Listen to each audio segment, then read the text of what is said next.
अभी हम लोग अपने मेहमान ख़ुसूसी का तफसीली तारुफ समाअत कर रहे थे और जी चाहता है कि अब उनको आपके रूबरू कर दें ताकि आप भी उनके कुछ नए ख़यालात से इस्तेफ़ादा कर सकें।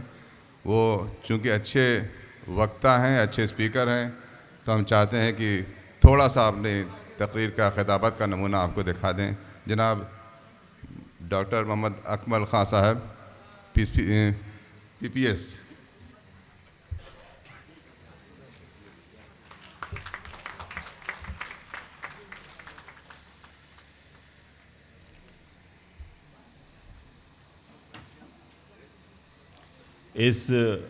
आज की इस महफ़िल को बहुत ही खूबसूरती से इसका संचालन कर रहे जनाब रिजवान साहब का पहले मैं शुक्रिया अदा करता हूँ कि उन्होंने मुझे यहाँ पर इनवाइट किया है आप सब से मुखातिब करने के लिए।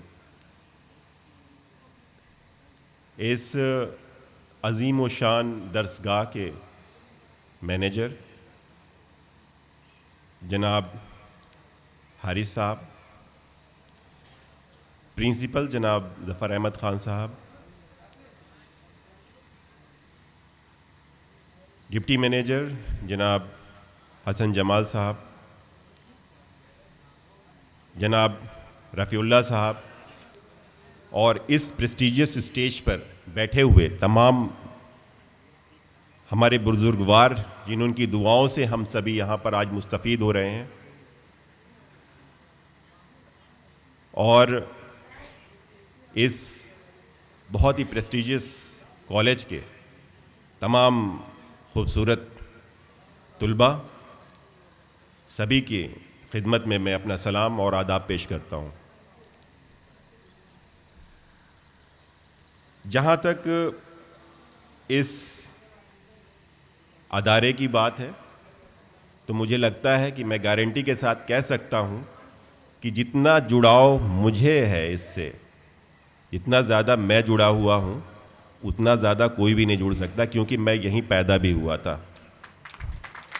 मेरी पैदाइश इसी सरज़मीन की है और मुझे बहुत ही अच्छा लगता है कि जब बहुत खुशी हुई, मुझे बहुत मसर्रत हुई कि जब मुझे ये पता चला कि मुझे आज स्टेज से बोलने का शर्फ़ हासिल होगा, क्योंकि ये एक ऐसा शर्फ़ है जहाँ पर आपने शुरुआत की हो, जहाँ पर स्टेज पे खड़े होने पर आपके पैर कांपते रहे हों, आपके चेहरे का रंग लाल हो जाता रहा हो और आपको एक तरह की नई, जिसको कह सकते हैं कि ऊर्जा, नई एनर्जी जो जिस स्टेज ने दी कि आप लोगों के बीच में बैठ कर के बोल सकें, उस स्टेज पे मैं आज खड़ा हूँ और वहाँ पे इस मकाम पे खड़ा हूँ। मुझे निहायत ही आज इस बात का शर्फ़ हासिल हुआ और मैं इंतज़ामिया का सबसे पहले मैं तहे दिल से शुक्रिया अदा करना चाहता हूँ कि उन्होंने मुझे इस लायक समझा कि मैं आज आप सब के बीच में यहाँ पर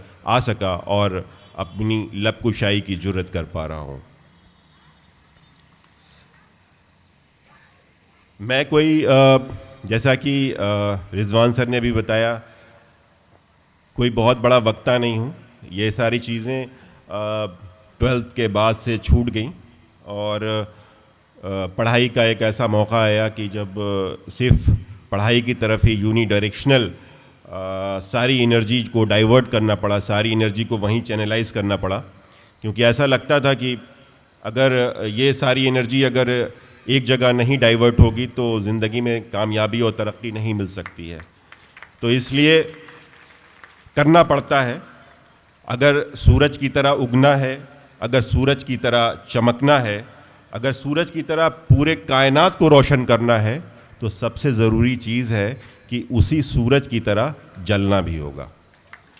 और चूँकि आज मैं इस बात से बहुत खुश हूँ कि मुझे ऐसी एक कतार को यहाँ पर एड्रेस करने का मौका मिला है जिसमें ज़्यादातर जो है वो मेरिटोरियस स्टूडेंट्स हैं, और मुझे बहुत अच्छा लग रहा है कि मैं उनसे मुखातिब हूँ। और मैं चाहूँगा कि आप सभी भी हमेशा एक एम्बिशन के थ्रू एक ख़ास मकसद को लेकर जीना सीख लें, क्योंकि यही वो वक्त है जब हमें अपने आप से प्रॉमिसेस करने हैं हमें अपने टारगेट्स डिसाइड करने हैं और हमें अपने गोल्स को बनाना है, क्योंकि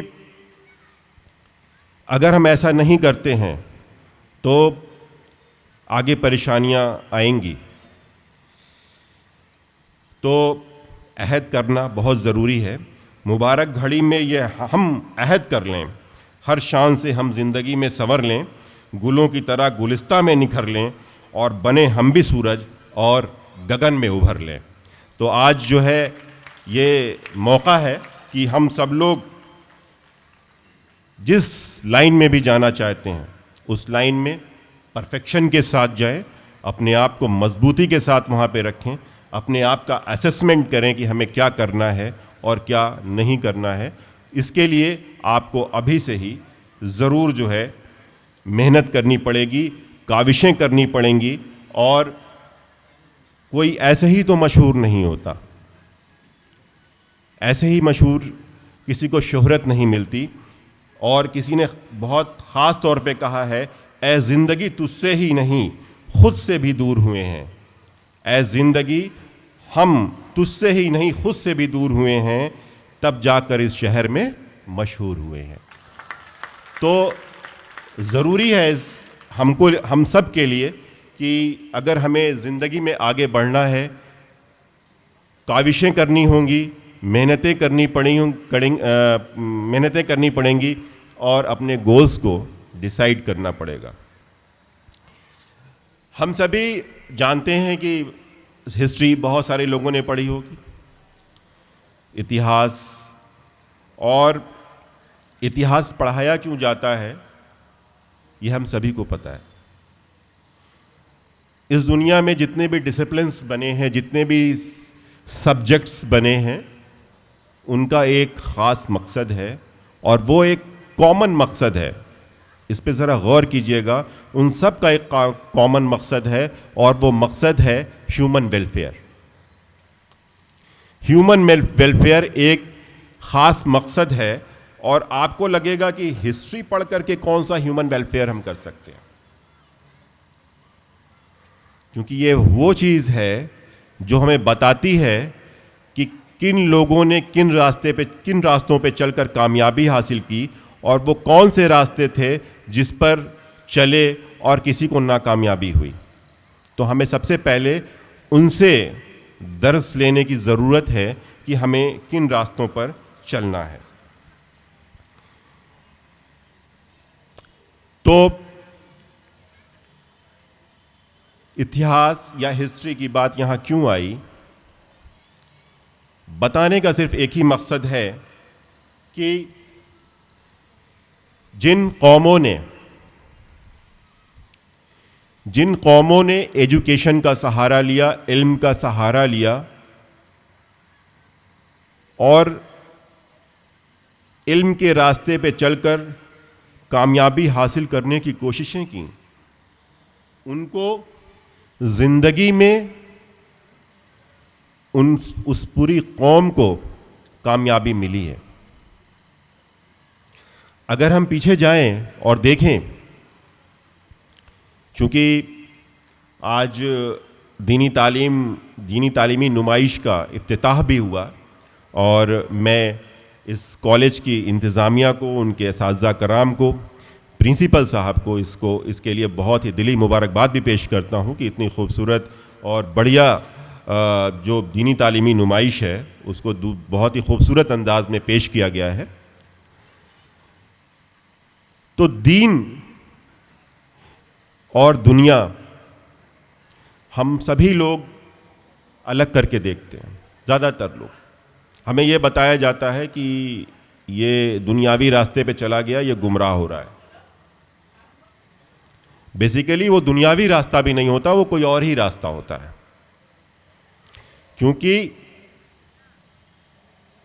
हमारी नज़र में दीन और दुनिया दोनों एक ही हैं। दीन इसलिए आया ताकि दुनिया में हम एक रूल्स के तहत, रेगुलेशंस के तहत, कवानीन के तहत अपनी जिंदगियां गुजार सकें। तो दीन की ज़रूरत क्या थी? दुनिया में किस तरीके से हम अपनी ज़िंदगियां गुजारें, हमारा हुस्न अखलाक कैसा हो, हम अपने माँ बाप से कैसे पेश आएं, हम अपनी भाई बहनों से कैसे पेश आएं, औलाद के लिए हमारे हुकूक क्या हैं, पड़ोसी के क्या हुकूक हैं, अपने बिरादराने मुल्क के लिए हमारे क्या हुकूक हैं, इन सब को समझना यही दीन का मकसद है। जिन कौमों ने अपने आप को महदूद कर लिया वो कौमें पीछे हो गईं।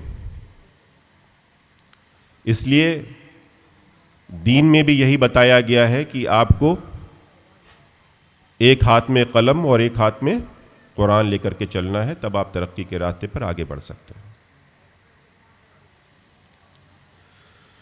तो हमें दोनों को अलग अलग नहीं करना है, दोनों को साथ लेकर के चलना है और उससे तरक्की के रास्ते को हमें पाना है, उस पर गामजन होना है ताकि हम एक मकसद पे पहुंच सकें। ये जो मखलूक है इसके लिए हम कुछ कर सकें।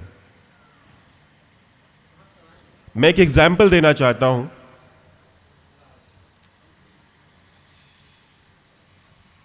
कि दीन और दुनिया का फ़र्क समझाने के लिए शायद ये बहुत बड़े बड़े यहाँ पे आलिम दीन और मुअज़्ज़िज़ हज़रात यहाँ मौजूद हैं, शायद मेरे लिए ये बहुत बड़ी जुर्रत होगी कि मैं इस चीज़ को समझाऊं किसी को, लेकिन फिर भी एक कोशिश है छोटी सी।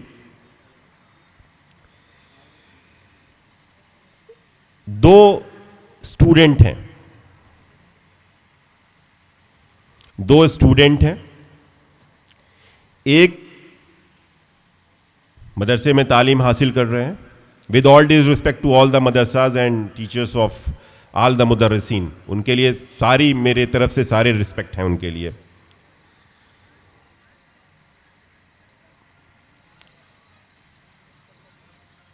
एक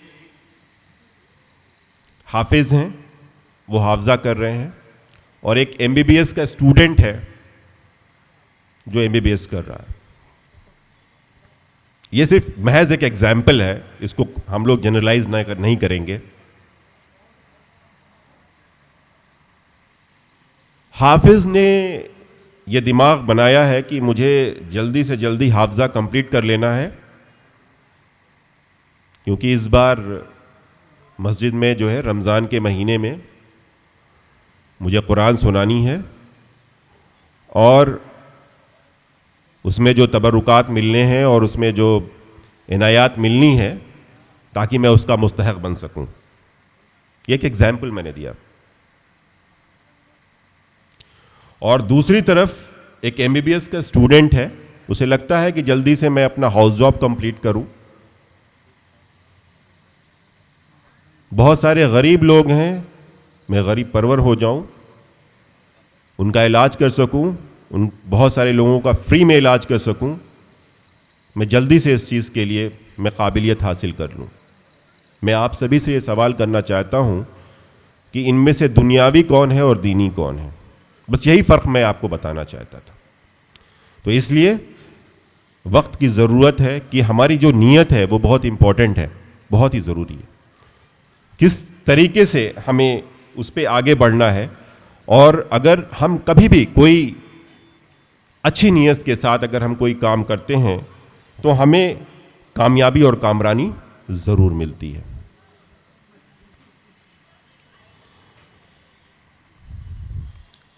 तो मैं कहना चाहूँगा कि अमल से ज़िंदगी बनती है, जन्नत भी जहन्नम भी। अमल से ज़िंदगी बनती है, जन्नत भी जहन्नम भी। ये खाकी अपनी फितरत में न नूरी है न नारी है। हमारे ईमान की जो पुख्तगी है वो बहुत ज़रूरी है, क्योंकि ये हमारे अंदर चमक पैदा करती है। जहाँ में अहले ईमा सूरत खुर्शीद बनते हैं, जहाँ में अहले ईमा सूरत खुर्शीद जीते हैं, इधर डूबे उधर निकले, उधर डूबे इधर निकले, वो कभी ख़त्म नहीं होते, वो हमेशा जारी और तारी रहते हैं। तो इसलिए ईमान की पुख्तगी बहुत ज़रूरी है। और एक चीज़ पे और मैं रोशनी डालना चाहूँगा कि इस कौम में इस बात की एक अफवाह है कि ज़माना ख़राब है। मैं काफ़ी हद तक इस चीज़ से मैं इत्तेफाक नहीं रखता। कोशिशें कम की हमने,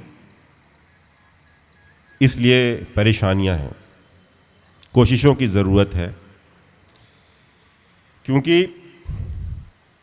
ऐसा होता है कि अपने किरदार पर पर्दा डालकर हर शख्स कह रहा ज़माना ख़राब है। ये नहीं होना चाहिए। हमें अपने अंदर एक बार अपना इंट्रोस्पेक्शन करने की ज़रूरत है।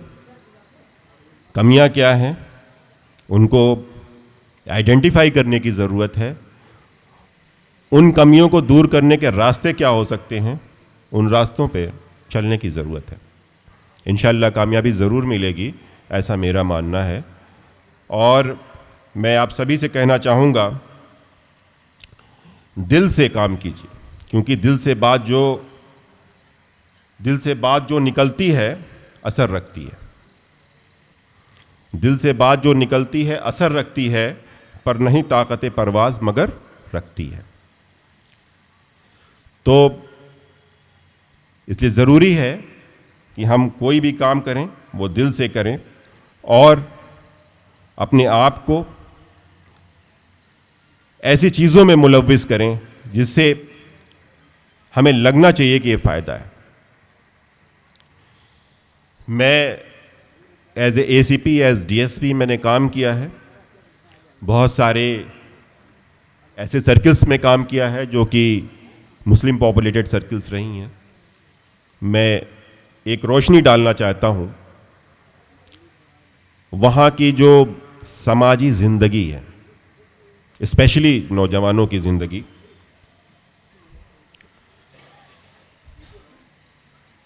ऐसे इलाक़ों में आप देखेंगे कि गोश्त और सालन की दुकानें खुली रहती हैं रात के 3 बजे तक, 4 बजे तक, जब और कौमों के बच्चे पढ़ लिख कर सो जाते हैं और सुबह सादिक उनके उठ के अपने चैप्टर्स को रिवाइज करने की ज़रूरत पड़ती है। तो ऐसे में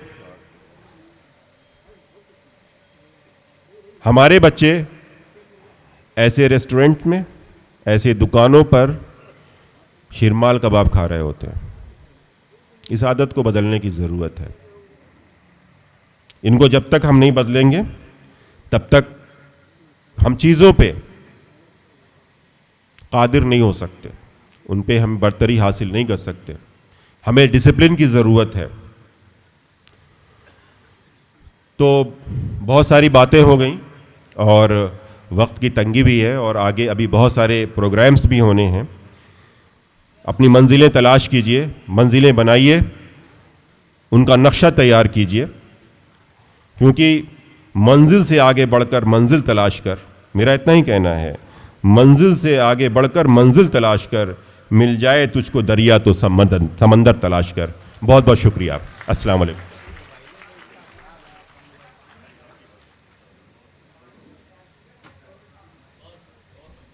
बहुत बहुत शुक्रिया जनाब डॉक्टर मोहम्मद अकमल खां साहब। आप यहाँ पे आपको बच्चों को नसीहत कर रहे थे और आपसे ज़्यादा प्रैक्टिकल विज़डम और कोई नहीं दे सकता, क्योंकि आप इन्हीं मंजिलों से हो के गुज़रे हैं और एक मकाम हासिल किया है। मेरे अज़ीज़ बच्चों, वाकई अगर आप चाहेंगे तो कुछ नहीं मुश्किल है। बस ये है कि खाम ख्याली ना रहे, हवाई किले न बनाएं, ख्याली पुलाव न बनाएं, बल्कि हकीकत में अगर आप मेहनत करेंगे तो यकीनन मंजिल आपके हाथ में आएगी। मुझे बहुत खुशी है ये कहते हुए कि यहाँ पे एक मरतबा 7-8 साल पहले प्रोफेसर अख्तर उल वासी साहब तशरीफ़ लाए थे मेहमान ख़ुसूसी के तौर पर, तो ये सुन के बहुत अच्छा लगा था कि उन्होंने कहा था कि जब वो सिटी हाई स्कूल अलीगढ़ में तालिब इल्म थे तो वहाँ की टीम के साथ आए थे जलसे सीरतुन नबी में मुकाबले में हिस्सा लेने के लिए, फ़र्स्ट प्राइज़ पाया था और वो आज इतनी बड़ी पोजीशन पे हैं, रिटायर भी हो गए हैं, लेकिन उनका एक नाम है। आज हमको और ज़्यादा खुशी हो रही है कि हमारे कॉलेज के ही प्रोडक्ट जनाब अकमल ख़ान साहब हमारे बीच से में पले बढ़े, आगे बढ़े और एक अच्छी पोजीशन पे आए कि वो इस लायक जाने गए कि उनको यहाँ पे चीफ गेस्ट के तौर पर बुलाया जाए। तो मेरे अज़ीज़ तलबा, आपको भी इससे बहुत कुछ सीखने की ज़रूरत है। ये वो अमली तरीक़ा उन्होंने अपनाया है जो आप भी कर सकते हैं और बिला वजह शिकायत करने से कोई फ़ायदा नहीं है।